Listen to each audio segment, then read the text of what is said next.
Good evening, everyone. Welcome back for another chapter of Sideways Stories from Wayside School. Today you're going to hear all about Sammy. It was a horrible, stinky, rainy day, much like today. Some rainy days are fun and exciting, but not this one. This one stunk. All the children were wet and wore smelly raincoats. The whole room smelled awful. "Oh, it stinks in here," said Marisha. Everybody laughed, but she was right. There was one good thing, however. There was a new boy in class. New kids are always fun. Except no one could even tell what the new boy looked like. He was completely covered by his raincoat. "Class," said Mrs. Jules, "I'd like you all to meet Sammy. Let us show him what a nice class we can be." Leslie walked up and smiled at Sammy, but her smile quickly turned into a frown. "You smell terrible," she said. "Leslie," exclaimed Mrs. Jules, "that's no way to greet a new member of our class." Mrs. Jules wrote Leslie's name on the blackboard under the word discipline. "But he does, Mrs. Jules," said Leslie. "He smells awful." "You're ugly," Sammy replied. "Now, Sammy, that's no way to talk," said Mrs. Jules. "Leslie's a very pretty girl." "She's ugly," said Sammy. Allison spoke up. "Well, you smell terrible, and you are probably even uglier. But nobody can see you because you're hiding under that smelly old raincoat." "That will be enough of that," said Mrs. Jules. "Now, Sammy, why don't you take off your coat and hang it in the closet? Let us all see how nice you look." "I don't want to, you old windbag," said Sammy. "That's because he's so ugly," said Leslie. "I'm sure he's quite handsome," said Mrs. Jules. "He's just shy. Here, let me help you." Mrs. Jules took off Sammy's coat for him, but underneath it was still another raincoat, even dirtier and smellier than the first one. They still couldn't see his face. "Oh, now he smells even worse," said Marisha. "You don't exactly smell like a rose either," Sammy replied. Mrs. Jules took off his second raincoat, but there was still another one under that, and the smell became so bad that Mrs. Jules had to run and stick her head out the window to get some fresh air.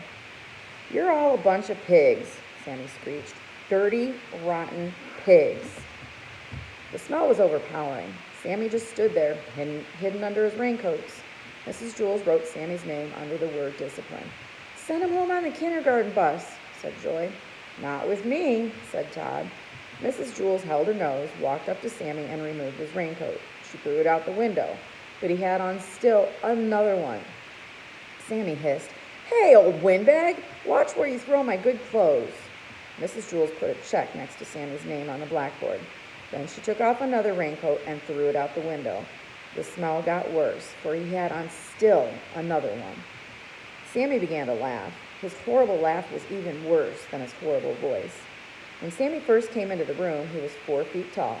But after Mrs. Jules removed 6 of his raincoats, he was only 3 feet tall. And there was still more raincoats to go. Mrs. Jules circled his name and removed another coat. She threw it out the window. Then she put a triangle around the circle and threw another one of his coats outside. She kept doing this until Sammy was only 1.5 feet high. With every coat she took off, Sammy's laugh got louder and the smell got worse. Some of the children held their ears. Others could only hold one ear because they were holding their nose with the other hand. It was hard to say which was worse, the laugh or the smell. Sammy stopped laughing and said, "Hey, old windbag, if you take off one more of my coats and throw it out the window, I'll bite your head off." "They smell too bad for me to allow them in my classroom," said Mrs. Jules. "You can pick them up when you leave." "They smell better than you do, pighead," Sammy shouted. Mrs. Jules didn't stop. She took off another one of his coats, then another and another. Sammy was only 4 inches tall, 3 inches tall, 2 inches tall. At last she removed the final coat. All there was a dead rat. "Well, I don't allow dead rats in my classroom," said Mrs. Jules. She picked it up by the tail, put it in a plastic bag, and threw it away.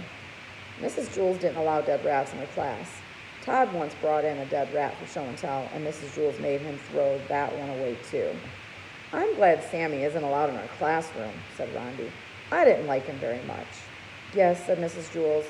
"We caught another one." Dead rats were always trying to sneak into Mrs. Jules' class. That was the 3rd one she'd caught since September. hope you enjoyed today's story, and I will see you back tomorrow. Have a good evening.